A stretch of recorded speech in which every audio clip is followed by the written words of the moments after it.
As a kid, like what was the first like memory, or smell or touch or experience that was like, wow, this I'm living differently? Yeah. So thank you for that. I mean, I've lived in a bunch of different ways and situations. I've been underhoused for a long time and didn't necessarily know that. So in Chicago, lived basically in the basement of my grandfather, and then moved to Kentucky and we lived with my grandmother. But it wasn't our apartment for the most part. Then they got one. But when I got to Oakland was when it really made more sense after my grandmother passed away. And when we lived in the first set of shelters. I actually don't remember the names. I lived in 2 shelters in San Francisco and 2 in Oakland. And where I lived in Oakland was used to be the Salvation Army on Clay, which is now like it's a union spot, like a Latino union spot. And then kitty corner from where Mexicali Rose was actually. And then the other one that I lived in was the Henry Robinson that was also in downtown Oakland. And so one of my first memories was the people that worked at the shelter giving my dad a curfew basically, and kind of being like, we need you inside at this time, which is just wild. And I think that that's, now as a grown man myself, and I'll probably be a father at some point in my life. I'm trying to picture what it would feel like to have another man. Say that again. What was that last sentence? What'd you say? At some point, I'll probably be a father at some point. Congratulations on your new baby, Ryan. I know my elders keep telling me the most. I can be an auntie. I'm ready for it. The most revolutionary thing you can do is be a father, right? But I'm trying. But I remember as I got older, and what would it feel like if another grown man told me in front of my child, especially my son, what time you got to be in the house, right? And so that's one of my first memories. And I do actually remember the smell. I remember the smell living in San Francisco's shelter, and it was like a bunch of bunk beds in a big room.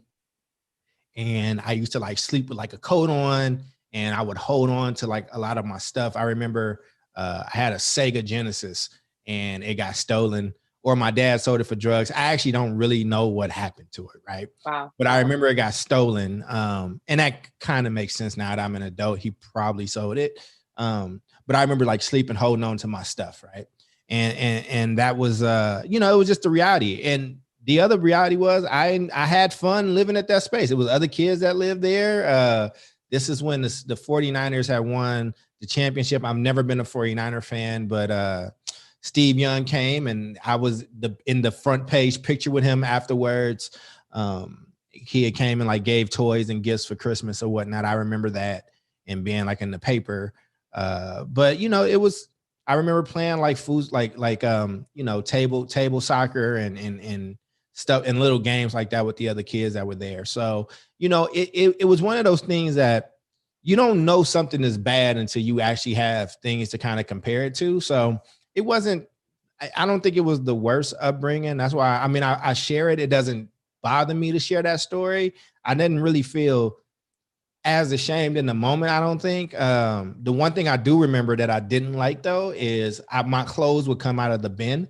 So the bin was like where people would drop off toys and clothes and things for the kids. And I just, the clothes I wore was some like stuff that people didn't want. And, I always wanted to dress well. I always wanted to be fly. Like even when I was a kid, I remember I've seen them Westlake pictures, right? And it was like, how can you be fly with other people's clothes and stuff, right? And this is before it was cool to like, go and search for used clothes at the Salvation Army. Right. Like all the things that brought shame to you as a kid is like in vogue now. Like pleather was a thing when I was a kid and you get made fun of. Now it's vegan leather and it costs just as much as the leather. I didn't know that I was a pioneer, but I definitely had leather coats, and them things got tore up every year because it shreds like plastic because it's plastic. Right. Right. So those are some of my earlier memories. And like I said, I can paint it a certain type of way. It wasn't the worst, to be honest with you. Mm-hmm. And but yeah, those are some of the things that I remember.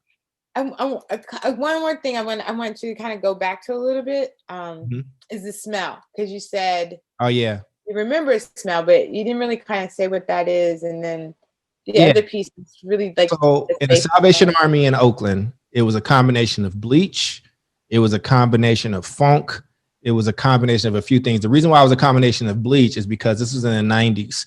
And in the 90s, there were a lot of addicts that stayed at the Salvation Army. So they were Ah, that's teaching right. people how to clean their needles because of HIV and AIDS. And my parents were addicts. They weren't heroin addicts though. But I do remember being, there would be sessions and classes Wow. around that piece. So that's one thing that I remember. So like bleach in the back. Bleach. It was bleach, and it And was the like funk. the And the smell funk. of people coming off the street. Um, Right. and there was also the smell of like our soup kitchen in the Salvation Army. Like, so it's like all those smells kind of mixed in with the food, and like it was just a weird concoction that kind of took over your nose at times.